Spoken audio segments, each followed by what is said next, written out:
다시 해. 너 규칙이랑 살짝 다르게 한 것 같은데. 아, 야. 인정할 수 없어? 다시 벌써 해. 10번째야. 내가 10번째 계속 이기고 있는 거야. 아야, 그래도 나 한 판 정도는 이겨야지. 야, 인정할 수 없어. 빨리 다시 해. 다시 해. 너 마음대로 그렇게 생각하고 행동하면 안 돼. 우리 결과에 인정할 줄도 알자. 결과에 인정. 그래, 알겠어. 인정할게. 진짜? 승부욕강한 드림이가 웬일이래? 예전에 말씀 시간에 들었던 게 떠올랐거든. 그때 목사님께서 결과에 인정하는 것이 중요하다고 하셨어. 우와, 진짜 드림이 대단한데? 그러면 드림아, 우리는 언제나 누구에게 인정을 해야 될까? 누구를 인정하냐고? 글쎄, 목사님께 여쭤볼까? 그래, 좋아. 목사님! 우리 드림이랑 세움이가 언제 무엇을 인정해야 하는지 정말 궁금했구나. 우리가 가진 질문에 대한 답이 사무엘하 1장에 나와요. 목사님이 말씀을 읽어줄게요. 다윗이 그에게 이르되 내가 어찌하여 손을 들어 여호와의 기름 부음 받은 자 죽이기를 두려워하지 아니하였느냐 하고, 오늘 성경은 하나님의 사람인 우리가 인정해야 하는 것이 무엇인지 소개하고 있어요. 바로 하나님의 사람인 우리는 항상 하나님을 인정하는 삶을 살아야 해요. 이제 이와 관련된 성경의 이야기를 함께 살펴보아요. 다윗이 아말렉 사람들과의 전쟁에서 이긴 후 시글락에서 시간을 보낼 때였어요. 3일째 되는 날에 옷이 찢어지고 머리에 흙을 뒤집어 쓴 한 사람이 다윗을 찾아왔어요. 이 청년은 다윗을 보자마자 엎드려 절했다고 해요. 도대체 어찌 된 일일까요? 다윗은 그 사람에게 어디서 왔는지 물었어요. 그러자 그 사람은 자신을 이스라엘의 전쟁터에서 도망쳐온 사람이라고 소개했어요. 이때 다윗은 블레셋과 이스라엘 사이의 전쟁에서 어떠한 일들이 있었는지 물었어요.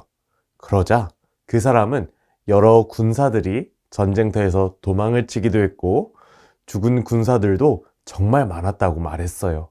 그리고 이스라엘의 왕 사울과 요나단도 죽고 말았다고 이야기했어요. 엄청난 소식이 아닌가요? 이 소식을 들은 다윗은 믿기지 않았을 거예요. 그리고 이 사람이 그 중요한 소식을 어떻게 알고 있는지 궁금했어요. 그래서 다윗은 그 사람에게 물었어요. 사울과 요나단이 죽은 줄을 내가 어떻게 알고 있는가? 그러자 그 사람은 우연히 길보아 산에 갔는데 사울이 자기 창 위에 쓰러져 있는 것을 보았다고 했어요. 그런데 그때 쓰러져 있는 사울에게 블레셋의 군사들이 가까이 오려고 하자 사울이 자신을 불렀다고 말했어요. 그리고 사울은 그 사람이 어디 사람인지 물었고 자신이 아말렉 사람입니다 라고 대답하자 사울은 자신이 죽을 것 같이 힘드니 자신을 죽여달라고 부탁했다고 해요. 그래서 그 아말렉 사람은 사울을 죽이고 사울의 왕관과 팔찌를 벗겨 다윗에게 가져왔다고 해요. 도대체 이게 무슨 일인가요? 이스라엘의 왕이 아말렉 사람에게 죽음을 당했다니 너무나 슬픈 소식 아닌가요? 이 소식을 들은 다윗은 너무나 슬펐어요.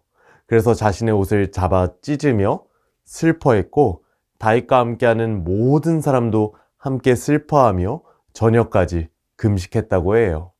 이후 다윗은 사울을 죽인 아말렉 사람을 향하여 말했어요.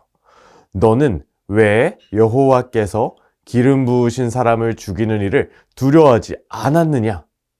왜냐하면 여호와 하나님께서 기름 부으신 사람이라는 것은 왕이신 하나님이 세우신 사람이라는 의미를 갖기 때문이에요.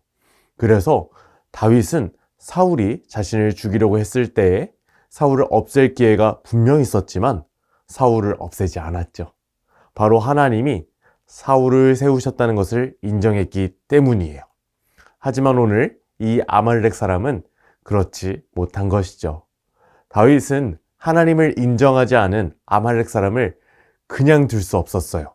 그래서 다윗은 자신의 부하 중 한 명을 불러 아말렉 사람을 없애라 이렇게 말했어요. 그러자 다윗의 부하는 그 사람을 쳤고 아말렉 사람은 바로 죽게 되었어요.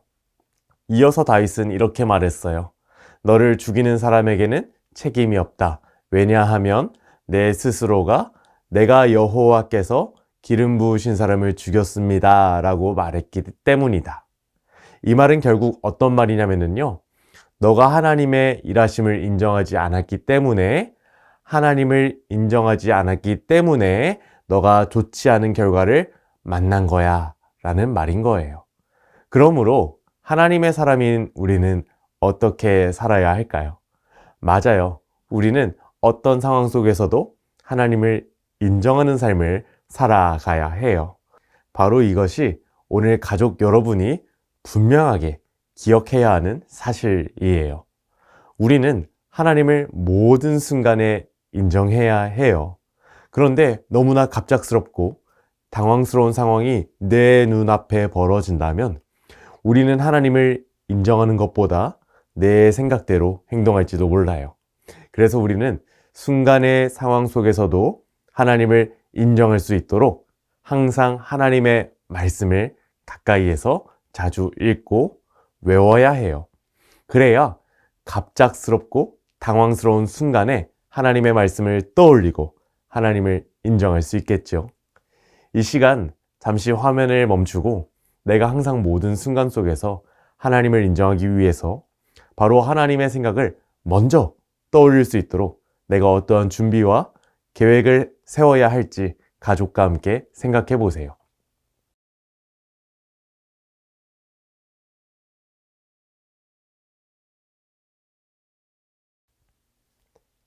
모두 이야기를 잘 나눴나요? 잘했어요. 우리는 항상 하나님을 인정하는 삶을 살기 위하여 말씀을 가까이 하는 삶을 살아야 해요. 어떻게 말씀을 가까이 할 수 있을지 모두 계획을 잘 세웠죠? 그때 우리 하나님은 우리가 항상 하나님을 인정하는 삶을 살게 하실 줄로 믿습니다. 이 시간 목사님이 기도로 가정예배를 마칠게요. 사랑하는 하나님, 우리가 매일매일 하나님의 말씀을 가까이 하여 하나님을 인정하는 삶 살게 도와주세요. 예수님의 이름으로 기도하였습니다. 아멘.